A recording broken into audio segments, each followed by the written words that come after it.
I was shocked at the last city council meeting where you, Mr. Mayor, decided to take a major departure from tradition of a participatory democracy and take it upon yourself to make an appointment. That was really a slap in the face to your fellow city council members. I'd like to encourage you to think about building bridges, not dynasties. It's just flat out wrong. I'm amazed that a current mayor has stepped from tradition and named someone to a commission without having others participate in the process. And I hope that that changes. I believe in a transparent government, a transparent small city government. I believe all the council should have had input in this appointment. I interviewed all three candidates, decided that to streamline, make things a little efficient, that since that's the way the ordinance were written, I was able to interview all three candidates and make an appointment and asking for the approval of the council. And I chose to do that for this single vacancy seat. This item is for your honorable body to consider removal of Shamindra Manbahal from the Civil Service Commission. The city clerk has no investigative duties with regard to commission applicants. The only duties the city clerk is responsible to cover is that to ensure the applicant is a registered voter in the city of Torrance and that they have completed commission certification training. On September 13th, 2022, under item 6F, a decision was made to appoint and fill an empty seat on the Civil Service Commission. The appointment was made without the usual due diligence and input from the entire council, and the individual was issued the oath of office. To create the opportunity to allow the entire council to see the applications and perform their own due diligence before having a vote, it was asked if a vote could be changed and the item reconsidered. This is not possible because the oath had been issued.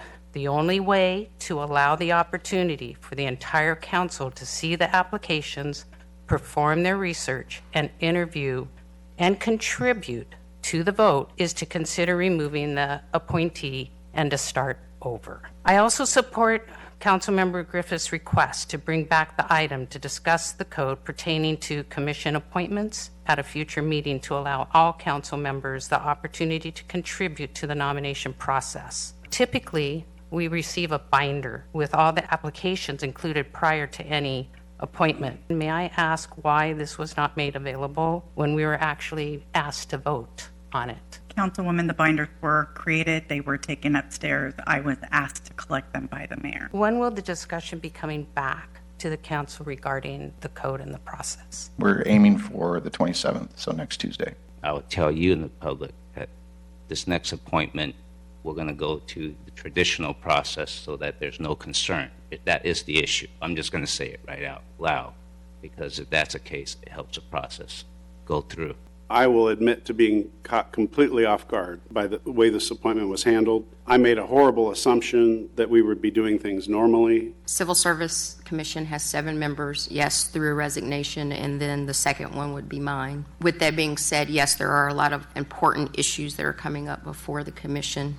However, there are still 5 members on the board that could proceed with at least one of the upcoming agenda items and still have a quorum. Civil service is too important to throw anyone in there. It takes a concise streamline of thought, research, a lot of time to understand the issues rather than rushing a vote or rushing an appointment to civil service, that we take the time needed to be thoughtful about our choices and definitely give the folks on civil service that respect and deference to having a member that is actually going to be able to contribute as soon as they're appointed. It is so critical that we need to either change this charter or make an amendment and hear your concerns and do the right thing, what is for the community, for the city. I think Mr. Manbahal is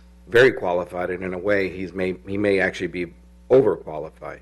No, I know we keep on hearing that the mayor was a dictator or some tyrant. It still needed approval of the council, which he got. He didn't appoint somebody, he nominated somebody. He nominated the person that he thought best fits the job.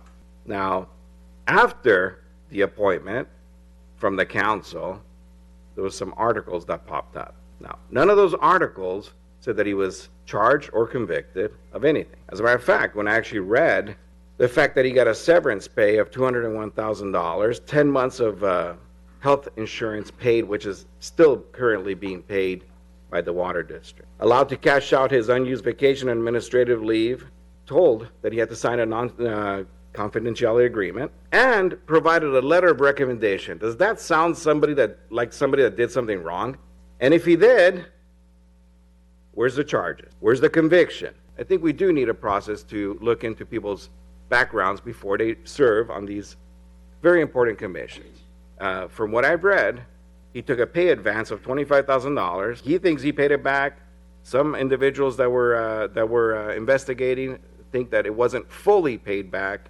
But nonetheless, I didn't see any charges, convictions, or any kind of anything other than basically hearsay. I really do think that the person on trial here is the mayor and the process that he decided to take. The biggest issue Mr. Manbahal has is that he's been in leadership positions that sometimes end you up in the daily breeze. I wish we took this kind of scrutiny on everybody that's on the commissions currently, because I can bet you we can Google everybody's name and find something on somebody. What I see here is somebody that has been in very high-ranking positions in life, has a lot of experience running the show, found himself in situations that aren't necessarily pleasing when it comes to the public looking into it and saying, "Oh, wow, he took $25,000." Yeah, it's called a pay advance. From what I see, it's actually not common, but it does exist, and it's within the law. My question would be, under what grounds are we trying to remove a sitting commissioner, somebody that's been already sworn in and voted 5-2? We want to change the policy. I'm all for it. Let's do it. I'm just disappointed that we got dragged out here 8 o'clock in the morning to discuss one individual when we should be discussing a policy, not the individual himself. I would have liked to interview all the candidates. However, I was not provided the materials to do so. If we did take this action today, it would not prevent him from reapplying, correct? And he'd have the same opportunity the next round. Correct, or even other people could apply as well. I never meant any disrespect to you, Mayor. This was about my vote, which was wrong. And I was caught off guard as well. And it was out of respect and support of this council as a team that I voted the way I did. And then I didn't feel good about it. And I contacted City Attorney Sullivan for a way to rectify that. There is absolutely no way I meant you any disrespect. This isn't about you, Mayor Chen. And it's not about anybody on this council.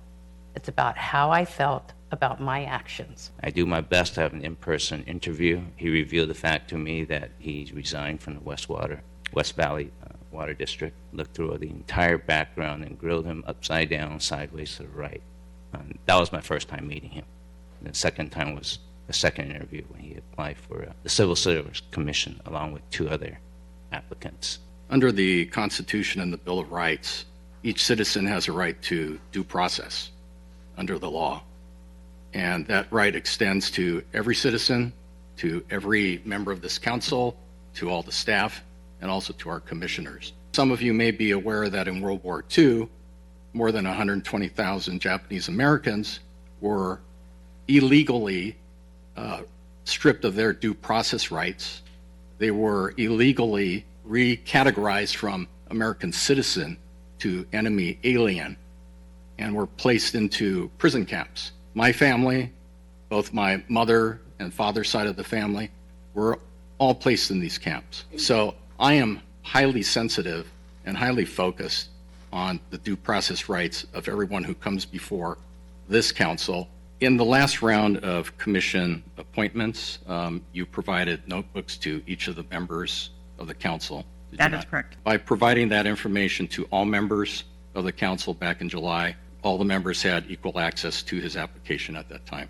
At that time, yes, but we also collect those binders and applications so that we can shred them after the meeting, after the appointment process. Are you asking to actually release the actual email, or you want to be able to discuss the email?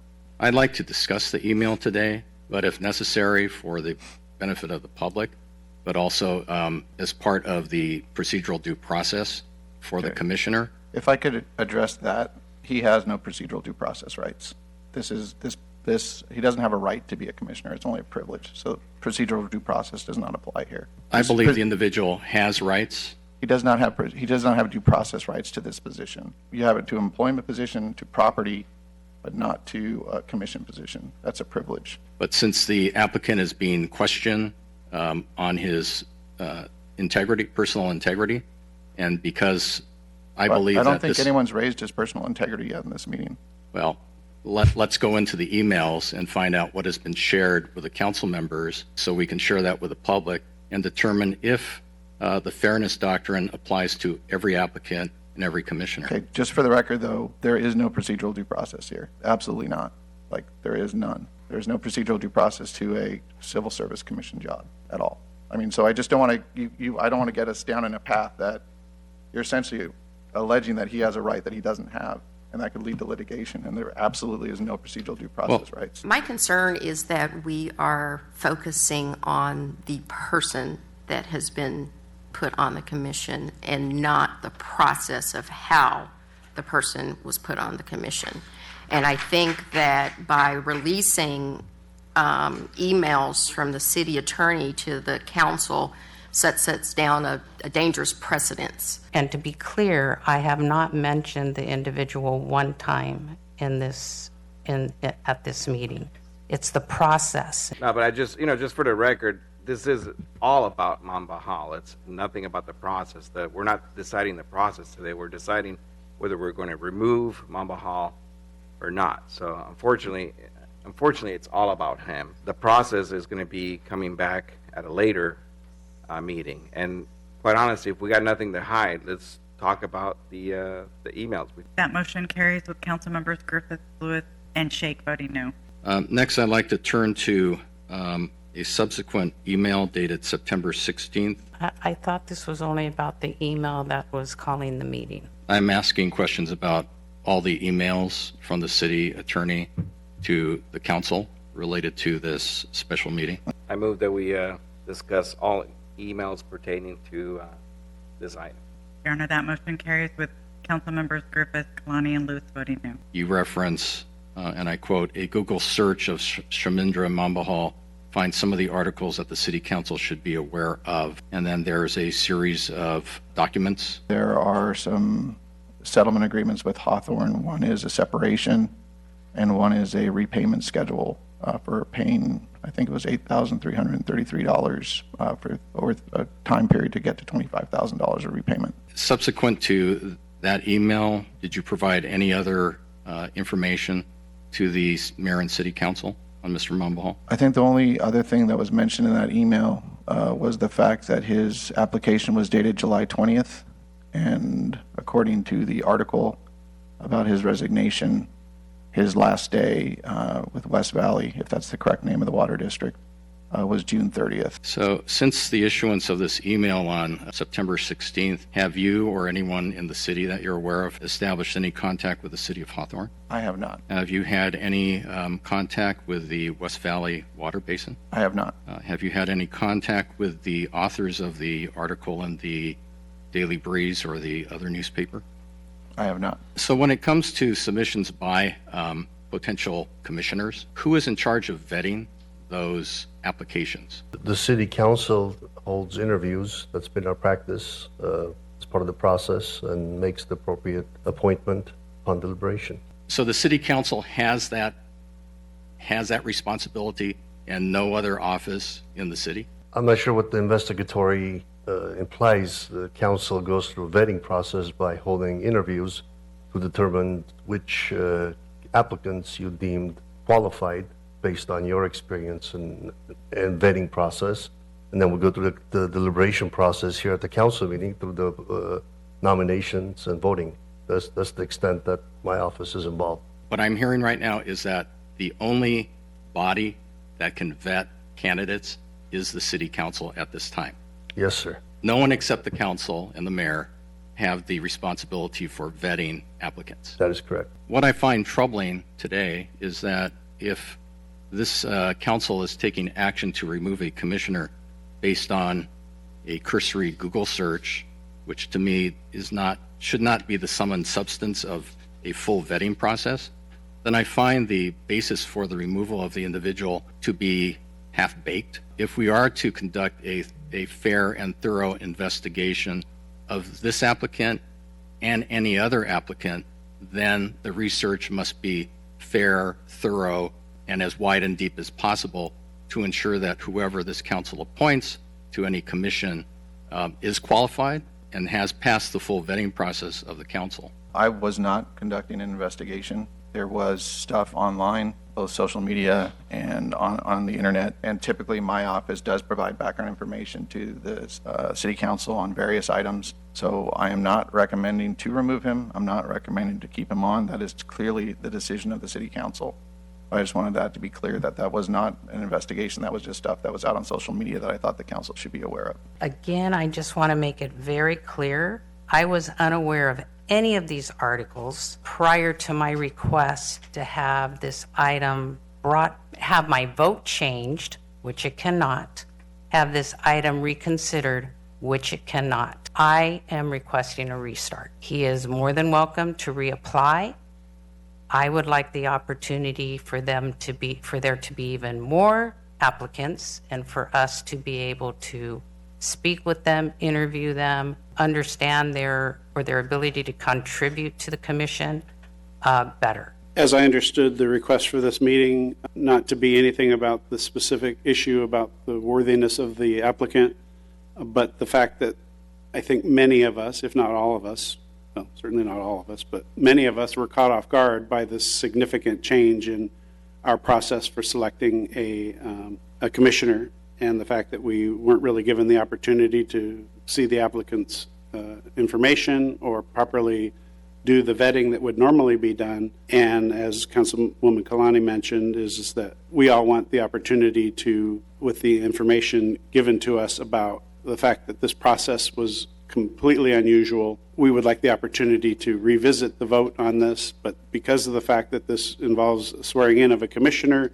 which can't be done by the reversal of the vote, basically want to consider undoing that process so that we can do it again with the full understanding of what we're doing. Madam Clerk, could you please clarify what you said earlier, why the folders were not provided to us, please? The folders were taken, the binders with the unredacted applications were taken upstairs, and Mayor Chen had asked me to remove them because he said you wouldn't need them, you wouldn't be interviewing, he was making the appointment. And again, I had already sent an email to council that the unredacted applications had been provided to Ms. Brasino, and that she could provide those unredacted applications to members of the council. Thank you so much. For the record, I just want to let the public know anytime I receive an application, I sometimes call the references. I do my own research, and at this time, I didn't have the opportunity to call the references or do anything because I didn't have that information. I sure hope our short-term memory is not going bad, because if I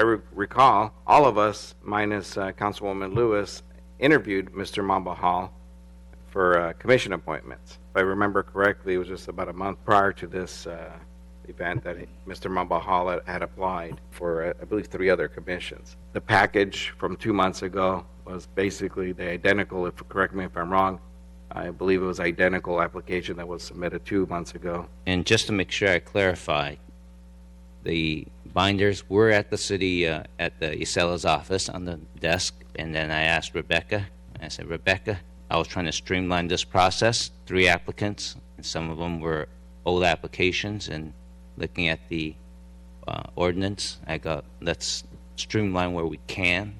So I said, do they still need, the binders? And he said, no, we'll send it back. So probably, as I think back, is probably, send out the binders, people could read them, and then I was going to go with the streamlined process. Maybe that would have been a better process in hindsight. But it is correct that a lot of the applicants, at least 2 of the 3, were in the August 9th package as well, I believe. I go back to the fact that I turned in my binder. I put a lot of notes with my binders. They were all turned in. And I felt strongly I was doing a disservice to the other 2 applicants. I don't remember them. I don't remember ever interviewing them. Maybe I did, but I didn't remember them enough to give them, I think the word was a due process or their fair opportunity to talk to me about the position. I know that Mr. Manbahal was sworn in, but he has not attended any meetings yet. And that was one reason why I requested that today prior to a meeting this evening. Maybe I do have a short-term memory problem, but I don't recall interviewing Mr. Manbahal. And to imply that I should have this retained intimate knowledge about somebody who I may or may not have ever interviewed, and just for the record, I only interview those who reach out to me. If they didn't reach out to me, I didn't interview them. Mayor Chen, you came into that meeting and made a very substantial change to the process in which commissioners were selected and seated. You came in there, you did not notify the people sitting with you, I'm going to make a change. Instead, you sprung it on them, and then you said, I am the mayor. I am elected as the mayor. These people here are all elected, and they all should be part of this process, and they had been part of this process.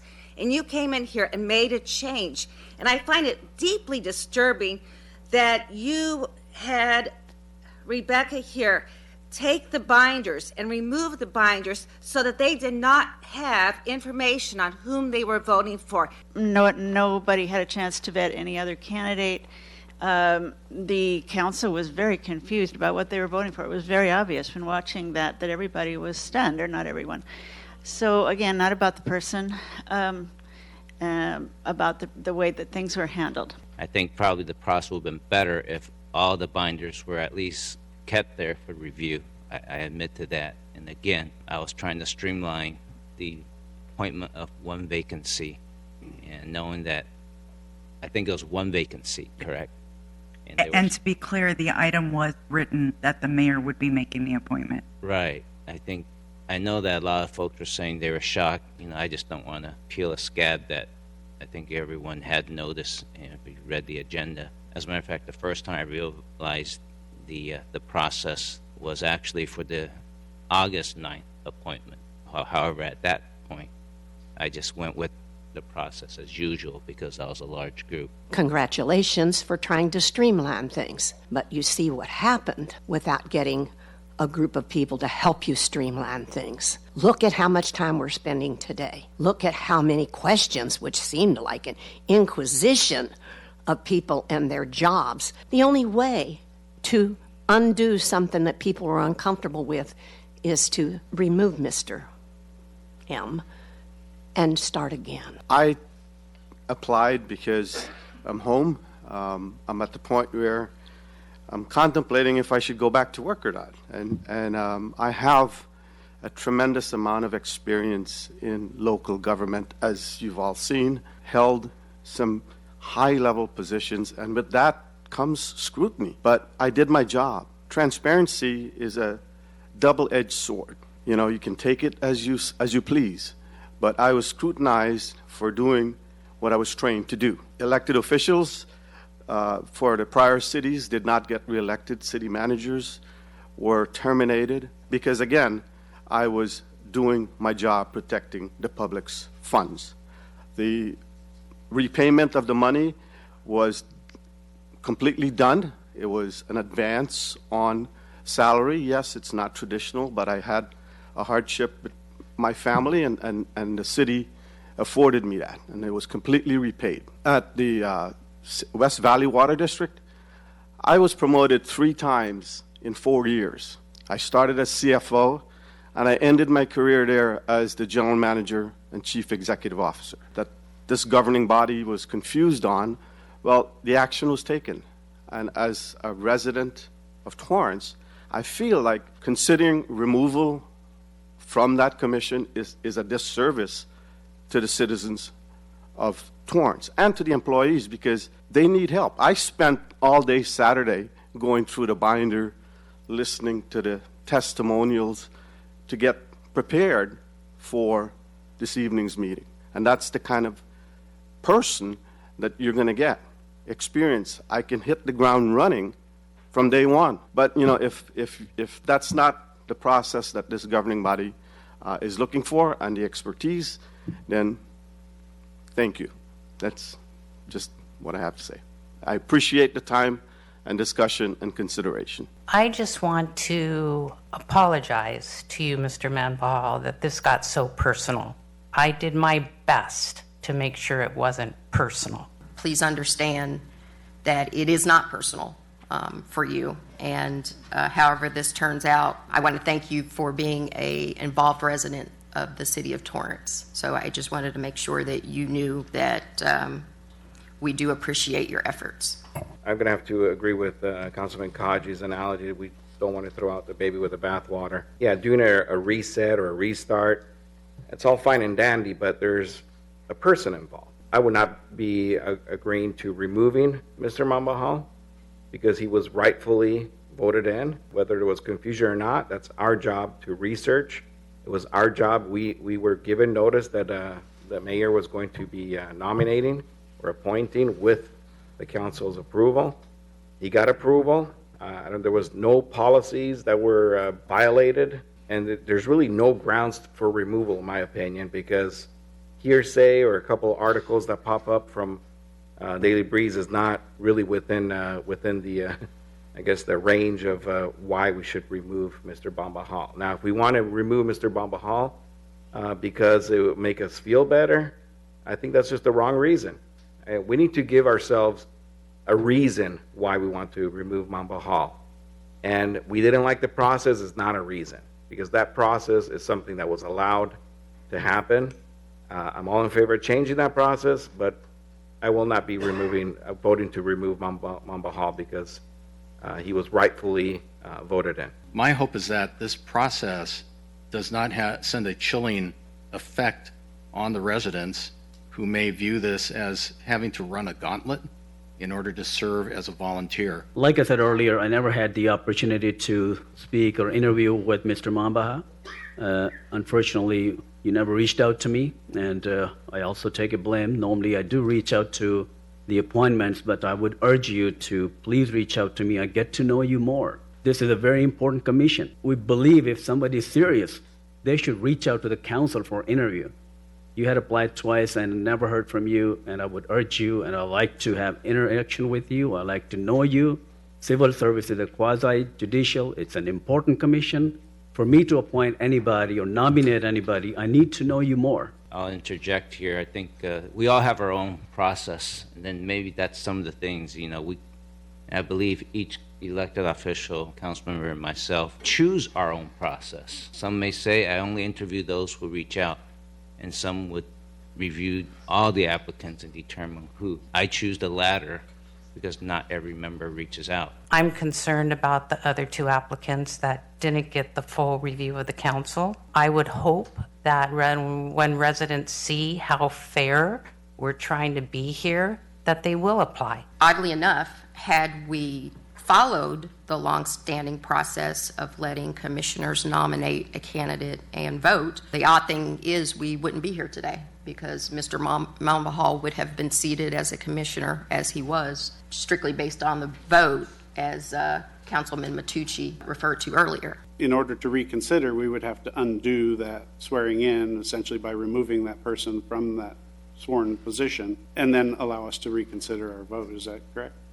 That is correct. My vote, even though I abstain, is not the vote that I wish I had made, and so I am looking forward to the opportunity to reconsider my vote, as I believe that's the wish of the mover of bringing this forward, Councilwoman Kalani. I will do everything in my power to make sure that our future commission appointments are transparent and according to a process that we as a council agree upon completely. Yes, I would like to make a motion that we keep Mr. Manbahal in his position that he rightfully was voted in. It's not his fault that we having to go back and review policy. I second. Start voting, please. Your Honor, that motion fails with Councilmembers Griffith, Kalani, and Shake voting no, and Commissioner Lewis abstaining. I motion that we respectfully ask that Mr. Manbahal be removed and that we start over with a notification of opportunity for applicants to apply to the Civil Service Commission, including the invitation for Mr. Manbahal to apply as well, and everybody get the fair process. Second. Start voting, please. Your Honor, that motion carries with Council Members Kaji, Matucci, and Mayor Chen voting no. I'll take a motion to adjourn. So moved. Second. Start voting, please. Your Honor, that motion carried unanimously. Thank you. I guess have the rest of the good day.